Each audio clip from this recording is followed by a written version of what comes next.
दोस्तों नमस्कार, आप देख रहे हैं सोशल न्यूज। मैं आपके साथ मोहम्मद अकरम। क्या इस देश के अंदर सिर्फ एक ही ओबीसी इंसान है? सोचिएगा, वो भी प्रधानमंत्री नरेंद्र मोदी। दरअसल राहुल गांधी मध्य प्रदेश के अंदर भाषण देते हुए नजर आए, जहां पे उन्होंने ये सवाल उठाया।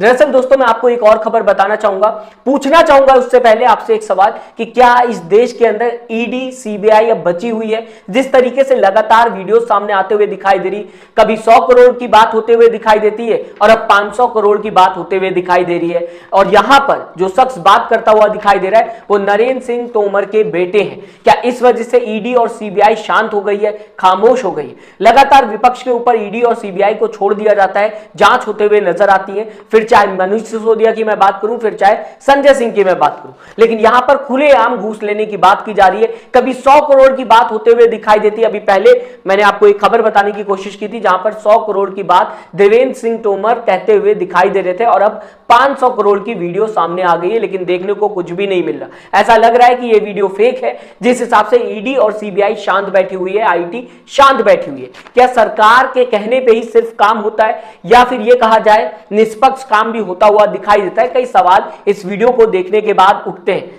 यह वीडियो लगातार सोशल मीडिया पे वायरल हो रही है, कांग्रेस भी इसे शेयर कर रही है, प्रेस कॉन्फ्रेंस भी कर लिया गया है, लेकिन अभी तक कुछ भी सामने आता हुआ नहीं दिखाई दे रहा कि यह वीडियो फेक है या फिर ये रियल है। कहां पर है ईडी और सीबीआई, इस बात का भी किसी को नहीं पता। फिलहाल दोस्तों राहुल गांधी की इस स्पीच पे सबसे पहले बात कर लेते हैं, जहां पर राहुल गांधी ये बताने की कोशिश कर रहे हैं कि जब से कांग्रेस की तरफ से जाति जनगणना को लेकर बात होनी शुरू हुई है, फिर चाहे छत्तीसगढ़ की बात की जाए, राजस्थान की बात की जाए, तेलंगाना की बात की जाए, एमपी की बात की जाए, फिर चाहे मिजोरम की बात की जाए, जहां पर चुनाव होते हुए दिखाई दे रहे हैं, तब से ही बीजेपी जाति जनगणना को लेकर चुप होते हुए दिखाई दे रही है। प्रधानमंत्री नरेंद्र मोदी जो खुद को एक वक्त लगातार ओबीसी बताते हुए नजर आते थे, आज खुद को ओबीसी भी नहीं बता पा रहे हैं। प्रधानमंत्री नरेंद्र मोदी ने साफ कर दिया, उनके लिए सबसे बड़ी जाति जो है, सबसे बड़ा समाज जो है, वो कहीं ना कहीं गरीबों का समाज है। सही है, बात पूरी तरीके से सही है, लेकिन जाति जनगणना अगर हो जाती तो बीजेपी को क्या दिक्कत है? ये बात राहुल गांधी कहते हुए नजर आ रहे हैं कि अब लगता है इस देश के अंदर सिर्फ एक ही ओबीसी इंसान है, वो है प्रधानमंत्री नरेंद्र मोदी। बिना देरी के आपके सामने ये वीडियो रखना। आपने सुना होगा पहले अपने भाषणों में, हर भाषण में नरेंद्र मोदी जी कहते थे कि मैं ओबीसी हूं। सुना आपने? सुना ना? जहां भी जाते थे कहते थे मैं ओबीसी हूं, ओबीसी हूं, ओबीसी हूं। अब जब से मैंने जाति जनगणना की बात शुरू की है, तब से नरेंद्र मोदी जी कह रहे हैं हिंदुस्तान में कोई जात नहीं है, सिर्फ गरीब है। कोई जात नहीं है, सिर्फ गरीब है, मगर नरेंद्र मोदी ओबीसी है। मतलब एक ही ओबीसी बचा हिंदुस्तान में, उसका नाम है नरेंद्र मोदी। क्यों?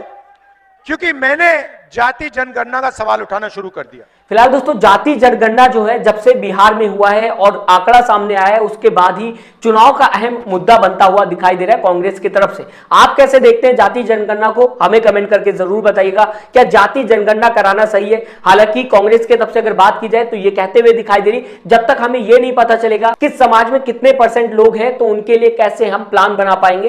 कई विपक्षी पार्टी ये बात कहते हुए नजर आ रही। बिहार सरकार ने भी यही बात कही थी कि अगर हमें आंकड़े नहीं पता होंगे तो हम कैसे सुविधाएं दे पाएंगे, हम कैसे प्लान बना पाएंगे, हम कैसे योजनाएं ला पाएंगे। इस तरीके की बात करते हुए बिहार सरकार दिखाई दी थी और कांग्रेस भी जाति जनगणना को लेकर लगातार जोर डालते हुए दिखाई दे रही। राहुल गांधी यहां पर मैं आपको बताना चाहूंगा इस भाषण के अंदर, जहां पे वो प्रधानमंत्री नरेंद्र मोदी को एक लौता ओबीसी इंसान देश का बता रहे थे, उसके बाद एमपी सरकार पे भी निशाना साधते हुए दिखाई दिए, जो कि बीजेपी सरकार है, पिछले 18 साल से शासन में है। मध्य प्रदेश के अंदर अगर बात की जाए, भ्रष्टाचार इतना ज्यादा बढ़ता हुआ नजर आ रहा है कि राहुल गांधी ने बताने की कोशिश की कि इस समय सेंटर बन चुका है या फिर कैपिटल बन चुका है। जो राहुल गांधी का असल बयान था, वहां पर राहुल गांधी ये कहते हुए दोस्तों नजर आए कि मध्य प्रदेश की अगर बात की जाए तो कैपिटल बन चुका है भ्रष्टाचार का, जहां पे नरेंद्र सिंह तोमर के बेटे की भी बात करते हुए राहुल गांधी नजर आए। दरअसल राहुल गांधी ने यह बताने की कोशिश की कि किस तरीके से देखिए जनता का पैसा लिया जा रहा है। मध्य प्रदेश जो है भ्रष्टाचार का कैपिटल है, भ्रष्टाचार की राजधानी है ये हिंदुस्तान में। आपने ये तोमर जी के बेटे का वीडियो देखा?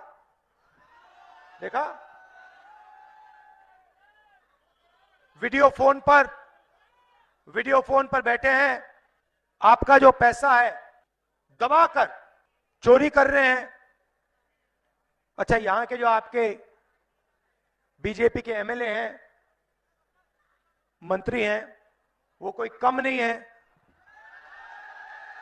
तोमर जी की और उनकी रेस चल रही है, कौन मध्य प्रदेश से के जनता से, किसानों से, मजदूरों से ज्यादा पैसा चोरी करेगा।